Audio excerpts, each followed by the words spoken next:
My name is Alace Huang. My Chinese name is Huang Shiho. My family actually came from Jiangxi, and I was born in China. In 1949, I came to the United States as part of a group of refugees who were escaping from the revolution going on at that time. We all came as students, and ever since then I have been in the United States and lived most of my life on the East Coast of the United States. My very first school was St. Mary's Hall in Burlington, New Jersey. This was an Episcopal girls' school, and my legal guardian turned out to be a wonderful headmistress who loved Chinese people and wanted the students to experience having a Chinese classmate. I learned my English there and went on to other schools. Finally, I went to Wellesley College in near Boston, Massachusetts. I discovered that I really had a love for science and for mathematics, and from there on I decided that I should be focused in a particular area of medicine. My next university involvement was at Johns Hopkins, where I was accepted into a unique class of 21 individuals in order to accelerate college and medical education. I quickly discovered, however, that when I saw patients, I could not really effectively deal with them, especially if they were very ill. In fact, I would become ill myself. So I ended up going into biology research. I realized that in some ways I could affect many more people by doing research in discovering new scientific facts and teaching that to students rather than treating patients one-on-one. Of course, that solved my problem of not being able to treat patients. I had never known that one could go into research and do science and medicine in that way, contribute to it in that way. Very soon after that, as a student, I made a discovery concerning animal viruses, and that ended up being so exciting that I decided that I would really focus on infectious disease and viruses overall. And so I looked for a job, first as a postdoctoral fellow. I was lucky to have found a very bright young man who had just recently become independent, and his name was David Baltimore.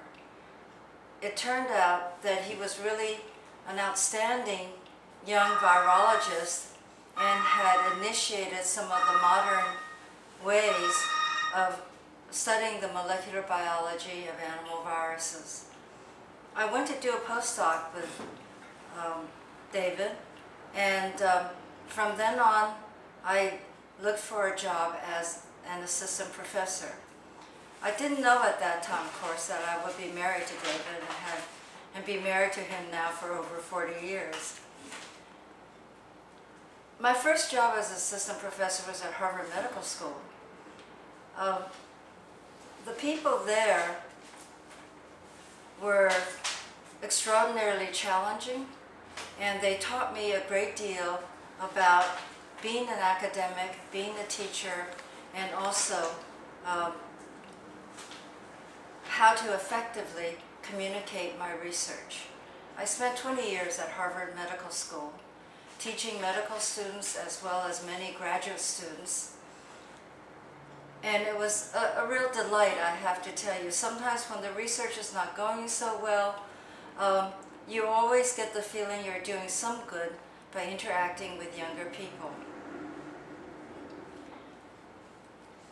When I was tenured at Harvard, I realized that I was relatively young. This was only after about 7 years at Harvard Medical School. And I thought, oh, am I going to do this for the rest of my life? And realized that perhaps I should not have committed to being at one place. I went to the dean at that time and said, what do you do after you become tenured at Harvard?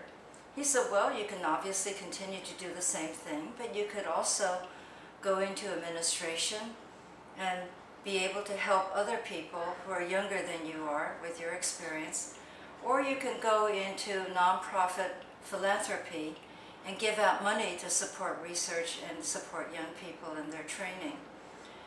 I elected to try going into administration, and I moved my laboratories to New York University and became a dean there for science part-time.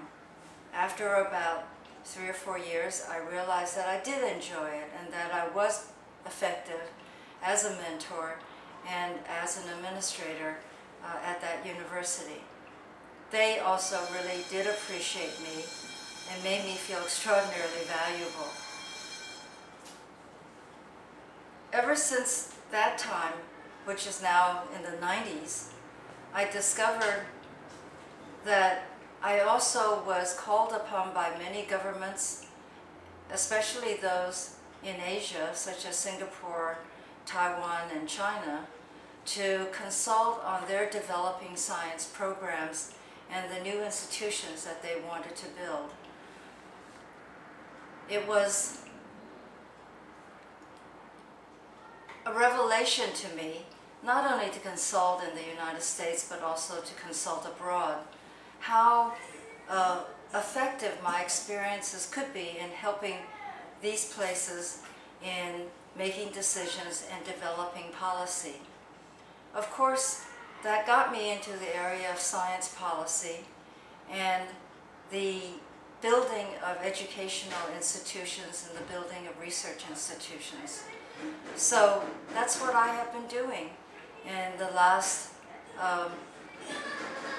10 to 20 years or so. And that is also extraordinarily rewarding. Now, how does one have life such as I have had?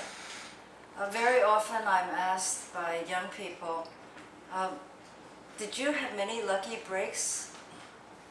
And I have to admit that I think I did, but also I think that I was prepared, and whenever I was faced with something new, or a new job or a new thing to do, I always gave it my very, very best.